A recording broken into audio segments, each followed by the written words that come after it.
Hey everybody, hi, how are you? It's me, it's Vince. It's time for Atomic Radio Hour episode 314. How are you doing? You look fantastic as usual. I hope you guys are doing well. You look great.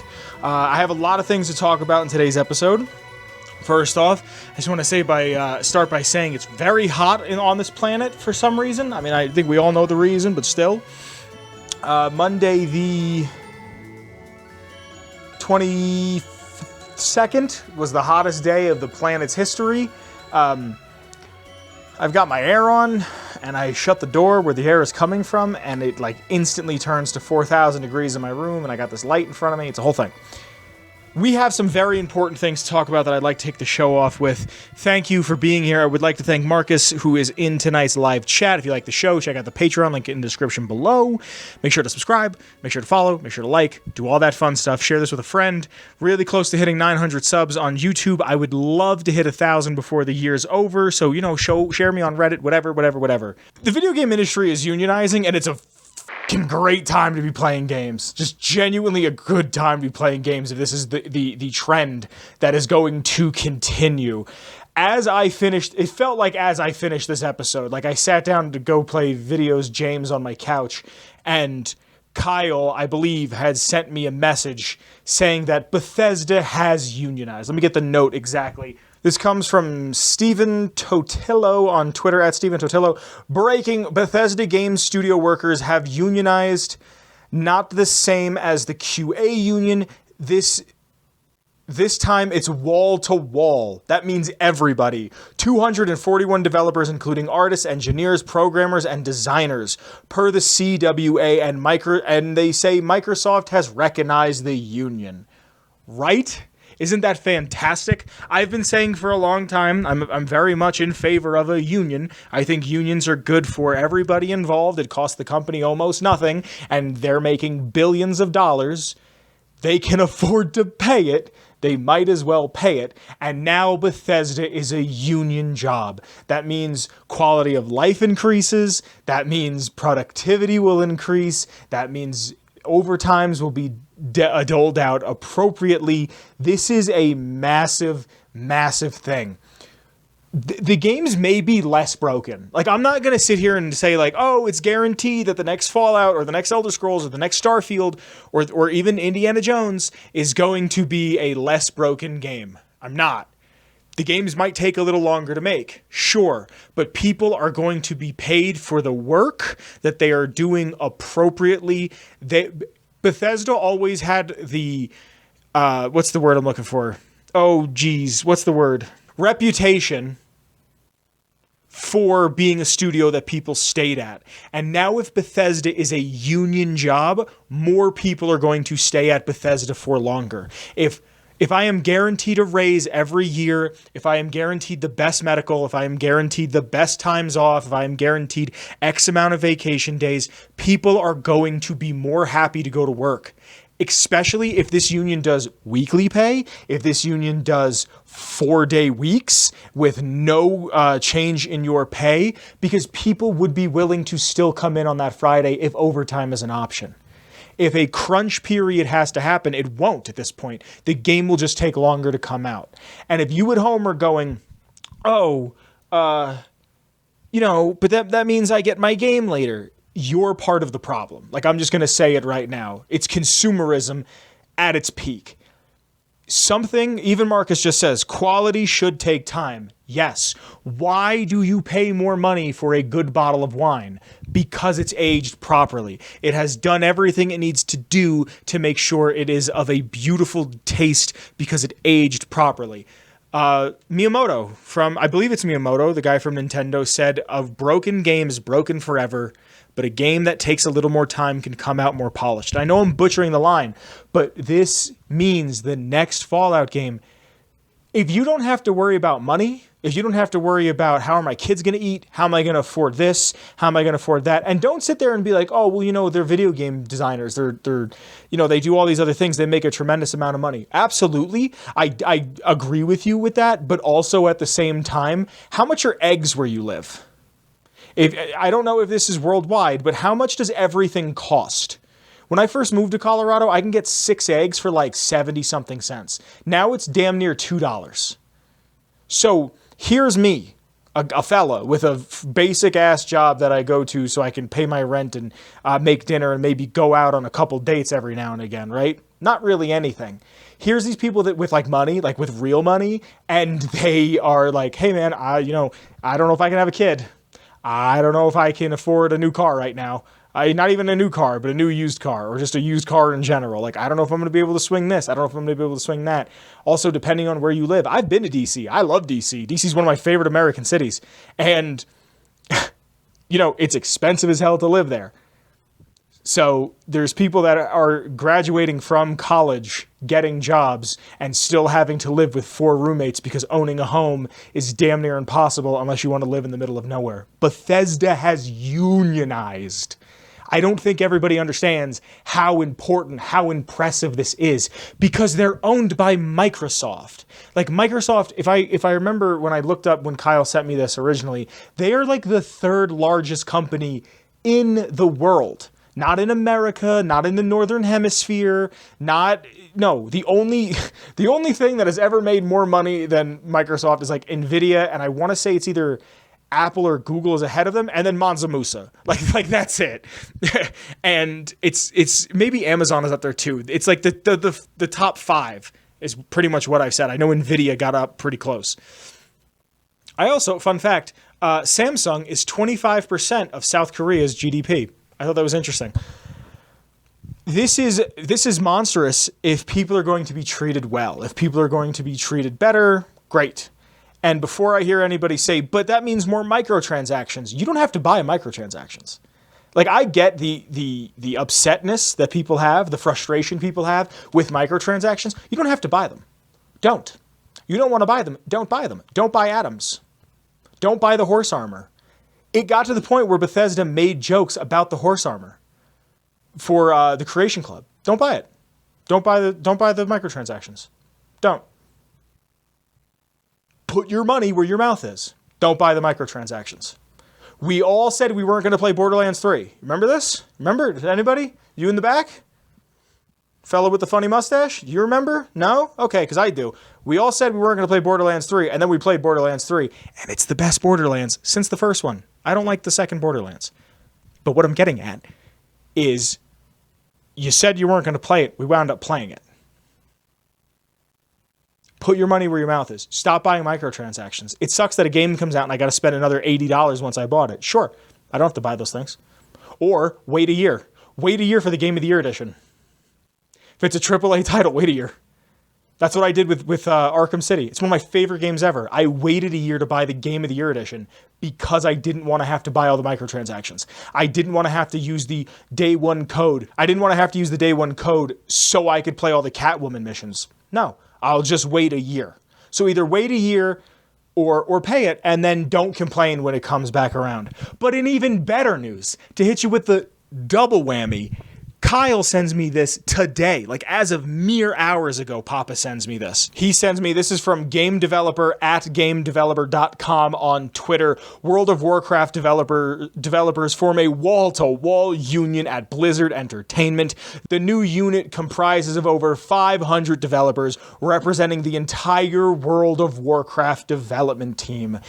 The game with an economy that rivals some modern nations now is regulated. We are finally getting to a point. If this could happen, that means it's going to happen to Activision, because these companies, these people, hey, my buddy at Bethesda unionized. They did it. We can do it. My buddy at Blizzard unionized. They did it. We can do it. Now it's going to go to Activision. Then it's going to go to King. And once we hit the big ones, now it's trickle down. Now, it's the only time trickle down will ever work in any sort of money situation. Now, okay, let's see who else is out there. Now we have Embracer. Great.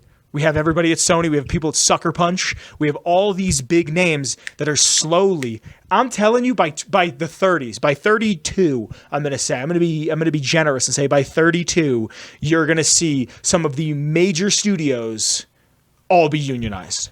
And it's a monster achievement. Your games are going to be better.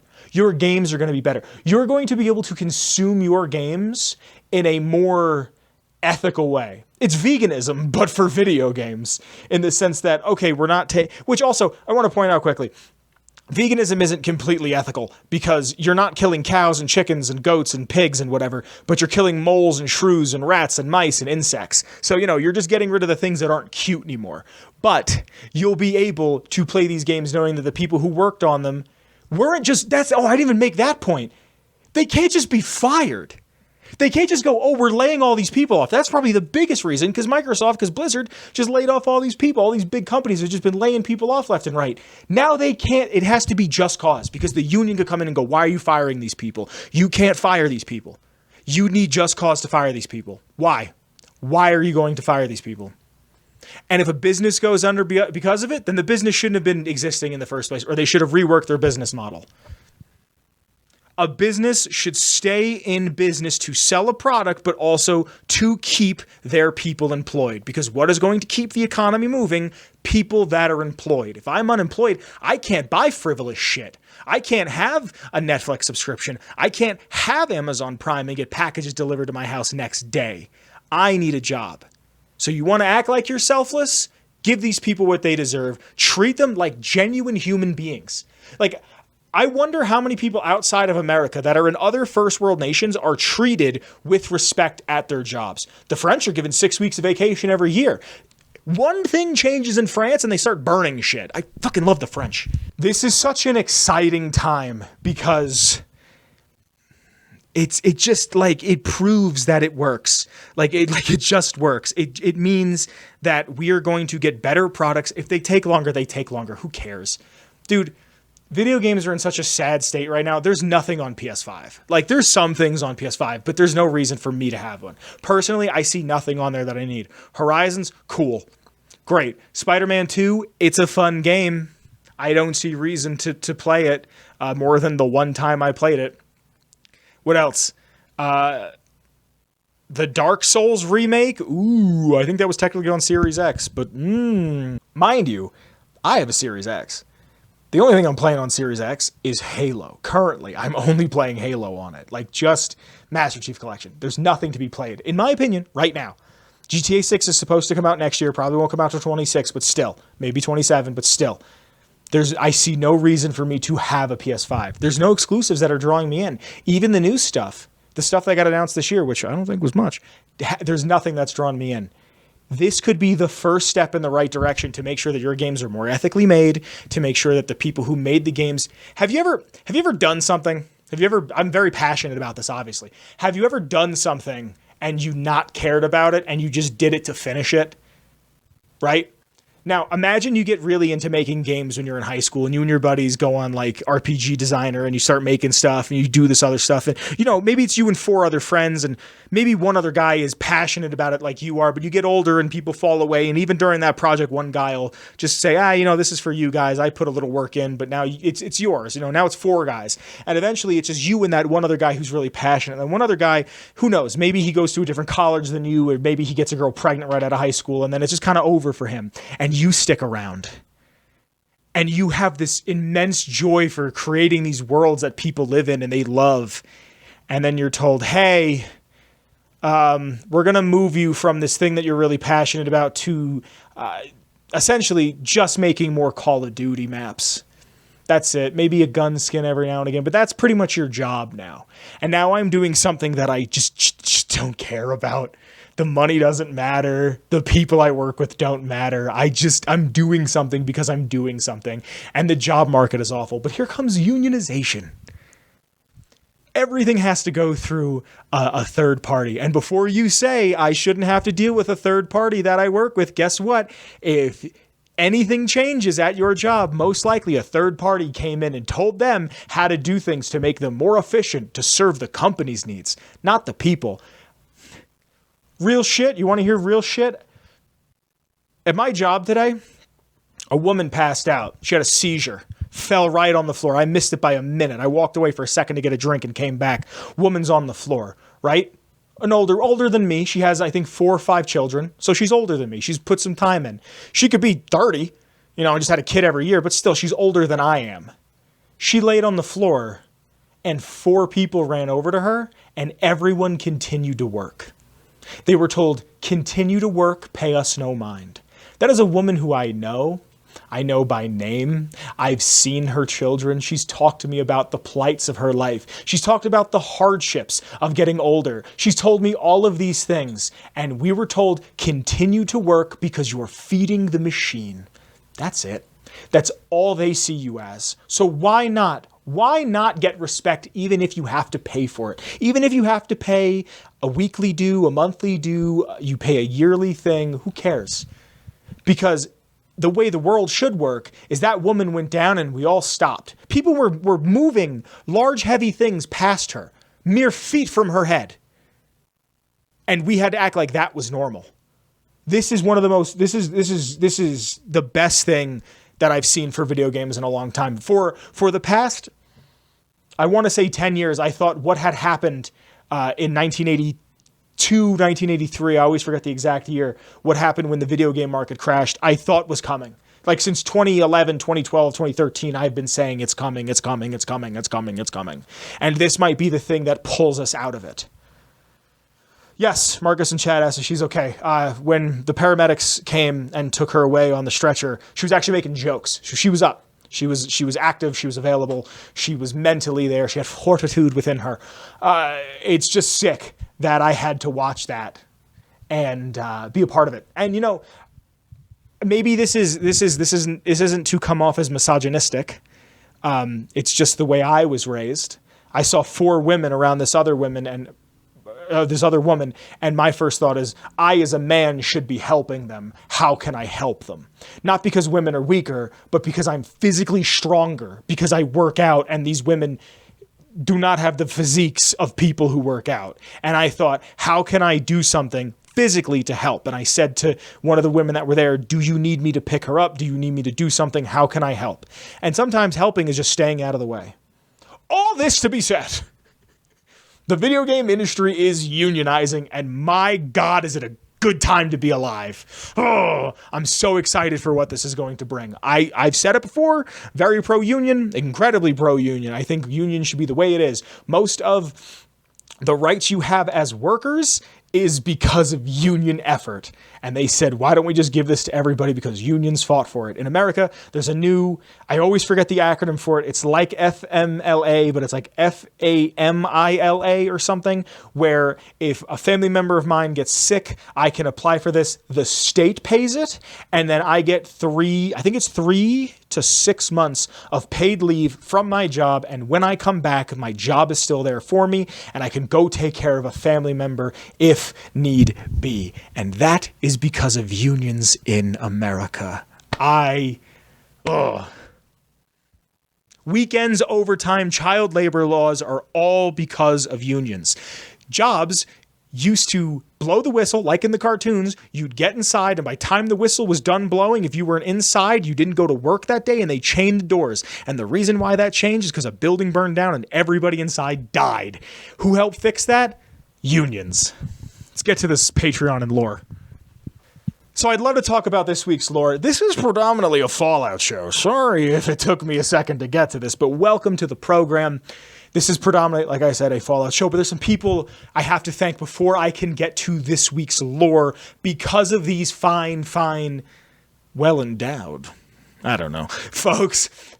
I can continue to make the show. My computer is still going through a bunch of updates and stuff. I haven't really had a chance to sit down with it. I had a very busy weekend. I tried to do it the other day, went through all the steps that my friend told me how to do, and then I needed some code, and I was so exhausted that I just went, this is tomorrow's problem, and I got off. So these people I have to thank, they helped out a lot during my short hiatus of a few weeks.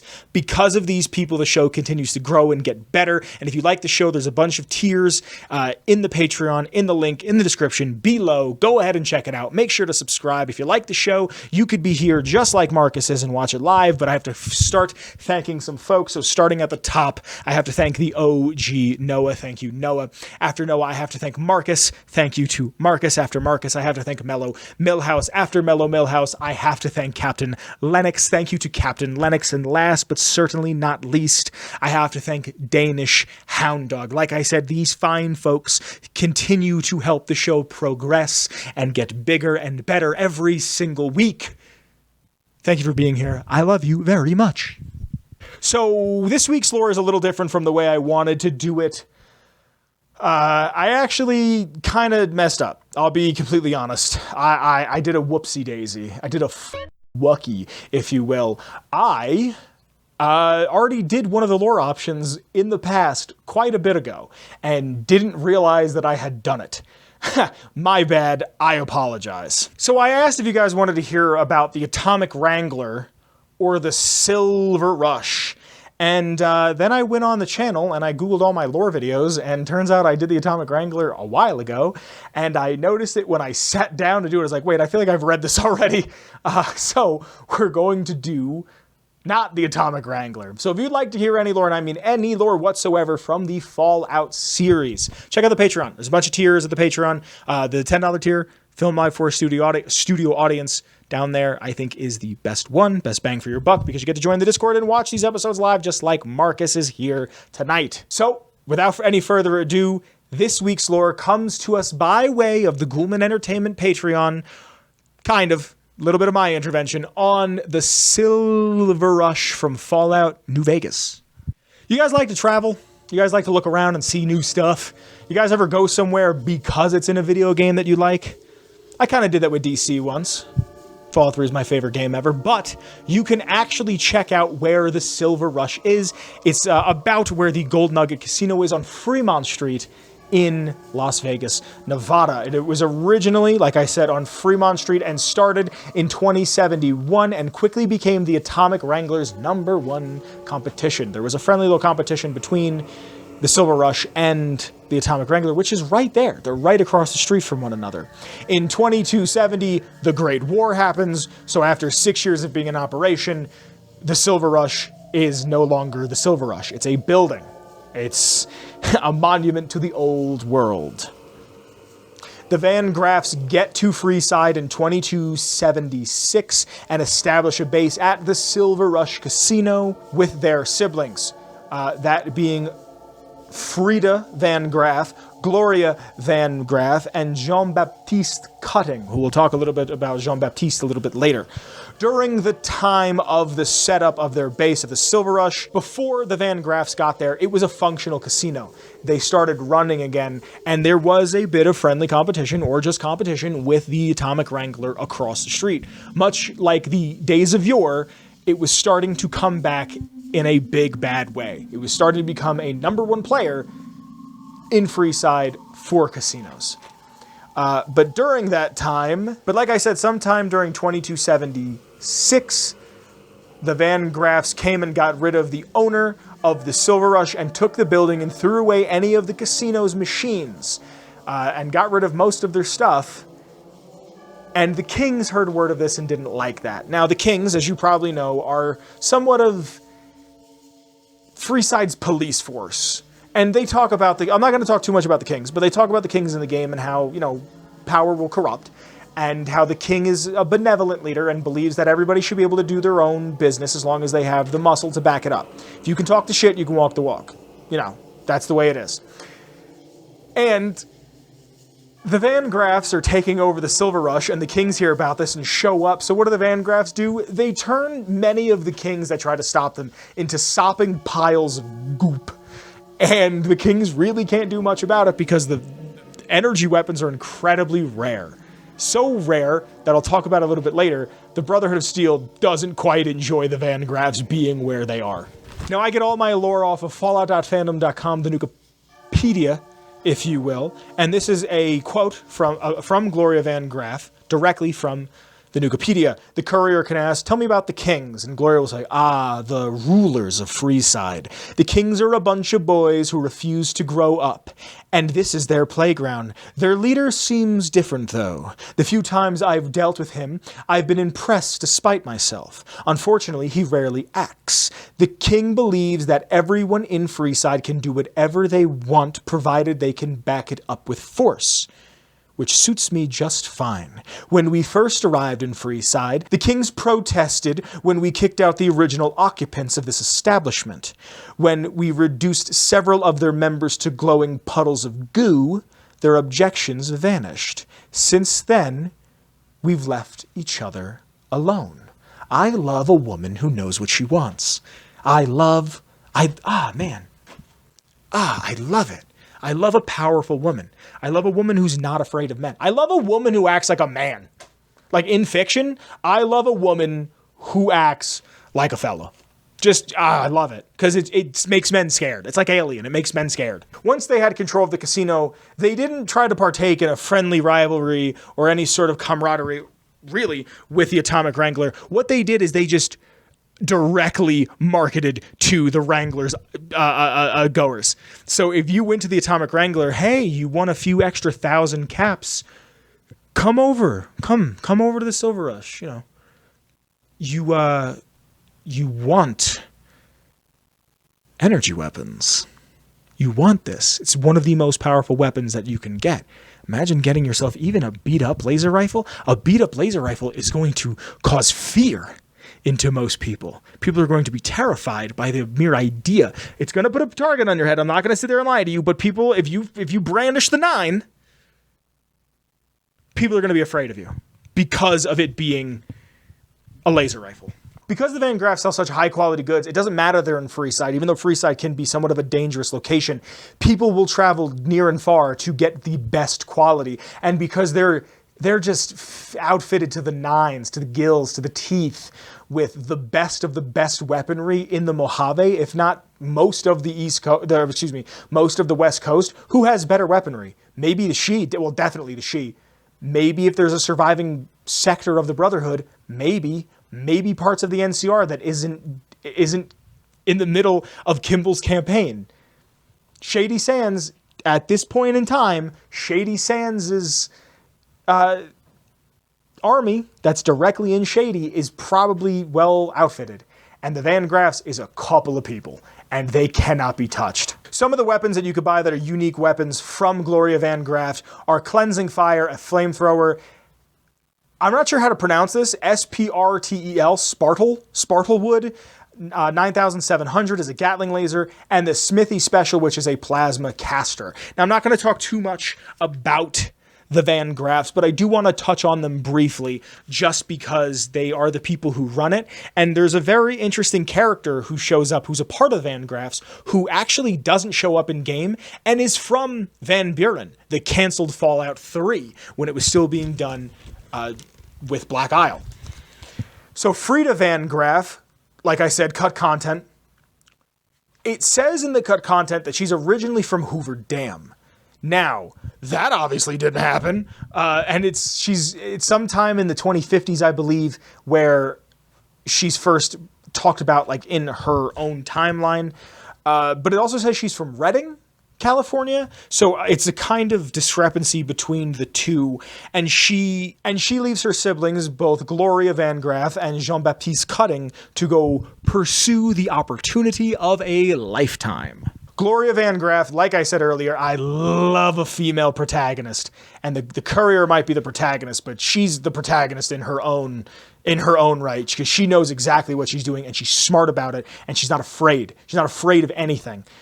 A shrewd and aggressive businesswoman, her selling energy weapons has even caught her the ire of the Brotherhood of Steel. One of the only reasons why the Brotherhood of Steel doesn't go after Gloria Van Graff or the rest of the Van Graffs at the Silver Rush is because Father Elijah was tied up with Helios 1. If it wasn't for what was going on with Helios 1, he would have had some shit to say to her face about her selling energy weapons. Because mind you, the Brotherhood having energy weapons and suits of power armor, like, totally nullifies everybody else. Like, it's like, okay, well, here's the big metallic monks, and they can shoot, like, green fire, more or less, and, like, red beams of pure concentrated energy into my eyeballs and kill me. I'm not gonna go near those guys. But if you can get it at a commercial grade, if you can get it at a consumer grade, different story. She's constantly undercutting other businesses out in the Mojave, like the gun runners. She will sell things at a lower price just so people go to her and not the gun runners. Also, she will attack Crimson Caravan runs and then make them look like the Brotherhood of Steel attacked them just to hinder Crimson Caravan business. Sure, absolutely. You can get a gun shipped to you, you're going to pay all these fees, or you could come to the Silver Rush and buy it directly from the source. And in one of my favorite things about her, she's like a triple double crosser. She sets up a deal with the Legion to sell them weapons, which is a setup by the Van Graffs and the NCR to ambush the Legion, and then the NCR in the contract would buy weapons from the Van Graffs. And you can ask her about this deal, and Gloria Van Graff will say, "The deal I brokered with the NCR netted me 5 times what Caesar paid. Keeping Caesar's money was just a bonus." To the casket drops. Is this woman just a G? She's such a G, she's almost an H. And now for Jean-Baptiste Cutting, the enforcer and right-hand man to the Silver Rush and Gloria, and his half-sister. His last name is Cutting and not Van Graff because his mother liked his father so much, she wanted him to keep his last name and not hers. It's Frida and Gloria Van Graff. It's implied that all of them are half-siblings. His father, Cutting, passed away before he was born, and if you talk to him, he says that he never got to meet his dad. The Silver Rush is not just a casino, it's not just an institution, it's an experience. The quest that you do where you get to stand guard is it's a quest that I really, really appreciate because it takes the limitations that the engine has, especially when it was being made for the PS3 and the Xbox, right? It takes these limitations that were there and says, what can we do that's interesting and unique for this series? Where you stand outside of a business and tell people, get lost or come in and buy stuff. You can destroy the Van Graffs in one quick go. You can just be in and then be out and get rid of them completely if you let the wrong guy in and he blows the place up. Or you can go in there, broker deals, they become part of Cass's storyline, her quests. I really like the Silver Rush. And I hope you guys like this because that has been this week's lore. What up, gang? What up, slimes? What are you doing? What's going on? How's everybody's summer been? We're kind of like in the middle of summer. It feels like the middle of summer. How's the weather treating you? Make sure you're drinking tons of water. Coffee is nice. Don't get me wrong. I have a little bit of coffee every now and again. But you need to really drink water because it is hotter than hell. I saw something recently that was like, in America, we use freedom units and not what the rest of the world uses, which is Celsius. And it was like, I don't understand how the English can hear 25°C and think that's hot when it's like 80 degrees. And it was, most of the houses in London are not, or in Europe are 4, 5, 6, 7, 800 years old and are not built for air conditioning. They're made out of like thatch roofs and what have you. And one time I heard a story. I know I talked about this with Lamp a long time ago. There was like a pub that wanted to modernize and didn't get the proper permit and like destroyed the roof. And then they had to pay like quadruple the amount to fix the roof in the original style because it was like a 400-year-old building. Make sure that you're taking care of yourself this summer. If you work outside, shade is available. Even if your higher ups are going to get upset, fuck them. You need to be alive. Doesn't matter if the company makes $1, you need to be alive. Make sure you're drinking water and fruit too. Like fruit's got that good, I've been on a real fruit kick lately. I've been eating a lot of pineapple and watermelon and grapes. Fruit has that good sugar, like that real sugar, like not that fake sugar that's just in like a tasty cake or like a small Deborah. But you get that good sugar, you get the water from it. People who don't like drinking water, I don't understand you. I'm not saying anything about you is negative. I'm just saying I don't get it. God bless, Godspeed. Don't understand. But you could have fruit. I actually heard blending fruit is better for you than they once thought it was. I was always told that if you blend fruit, it hits your tongue differently because of the way your tongue breaks down sugars. It's processed sugar. Turns out that's like not really true and is actually really good for people that have stomach issues. I don't know how true that is, but that's what I was told recently, so here we are. What do you mean they don't know what tasty cake is? Hold on, Marcus in chat is saying they don't know what tasty cake is. I want to know what this is about. Because this is what I think it's about. Are you sure it's a...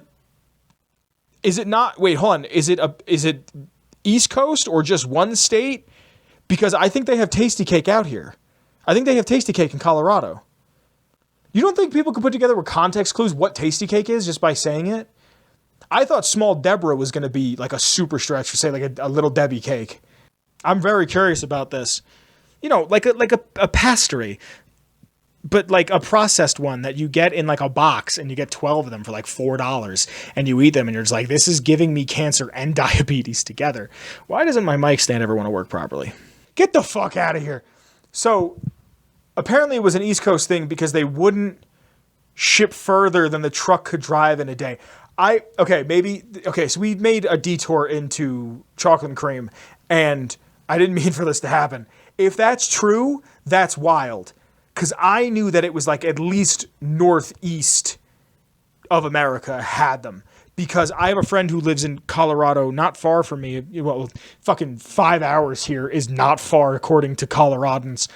But like he's like a few hours away from me. I've seen him a couple times. And he told me that they have Tasty Cake out here now for him. So I don't know. I started seeing chips that were only in PA recently. I started seeing Hers chips out here, which is bonkers if they're out here. But they weren't the chips. They were like the popcorn and like the other stuff. So I don't know. I see. Marcus in chat saying that he used to get Tasty Cake shipped to him when he lived outside of the East Coast. I don't know. Now we're here. What's your favorite regional food? What is your favorite? They don't have Wawa out here, and I reference Wawa all the time. I actually met a guy in my gym who's from Pennsylvania, and I was like, dude, what part of PA are you from? He's like, Central PA. I was like, get the hell out of here. And we were talking about it, and I was like, what's your Wawa order? And this dude looks at me with a straight face and goes, bro, I hate Wawa. And I was like, you shut your mouth. Wawa is a delicacy. It's a delicacy. I was like, what are you, a Sheetz guy? He's like, yeah, dude, absolutely. I'm like, Sheetz sucks. He was a nice guy, though. It was nice to talk to somebody who's like from my neck of the burg. Yeah.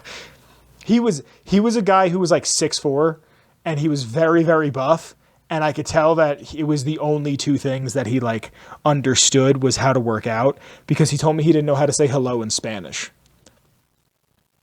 Because he moved here where there's a huge Spanish-speaking population. And I feel like my Spanish has only gotten better since I moved here. Not tremendously, but it's gotten better. Yeah, he was, yeah.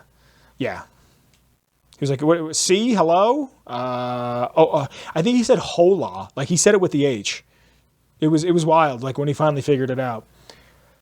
Thank you for being here for this week's episode. I hope you've enjoyed this menagerie of whatever it's been. Unionization is a good thing. I'm so happy that my favorite game company did it. I love it. It's fantastic. If you like the intro music, it's by the one and only Shane Ivers. It's called Feather Dust, and you can get all of his free sounds at silvermansounds.com/free music. My name has been Vince. There's a link to my Twitter, the show's Twitter, and Kyle's Twitter in the link below.